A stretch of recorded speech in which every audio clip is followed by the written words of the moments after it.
This is becoming a bit of a pattern.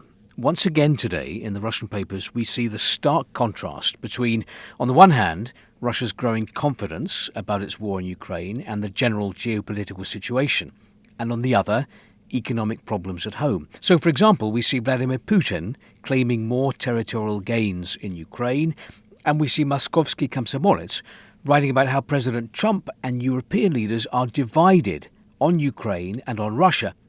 And if there is one thing the Kremlin likes, it is splits, schisms, divisions in the West, within the transatlantic alliance and within the EU. As the paper writes, what we see is a split in the Western camp.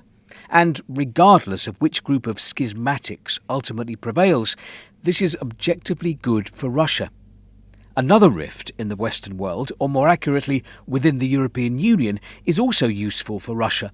The clash between Brussels, as the capital of Belgium, and Brussels as the seat of the EU's governing bodies. Belgian Brussels does not want the buck to stop with it over the plan to confiscate Russian assets promoted by leading European countries. And these leading European countries consider the position of the Belgians to be a manifestation of miserliness and national egoism. There's that word again in Izvestia, split, schism. Deepening split within NATO on Ukraine's status. Meanwhile, Donald Trump's new national security strategy has made it into the Russian army paper, Krasnaya Zvezda, Red Star, with this headline: "Across the ocean, they're tired of being Atlas. The time when the United States looked to support the entire international order has passed. It has decided to focus on domestic problems, while remaining the strongest power on the planet." How strong is the Russian economy right now? Well, the government paper Rossiyskaya Gazeta leads on slowing inflation, claiming that in late November and early December, the rate of growth in prices slowed to unusually low levels for this time of year, 0.05%.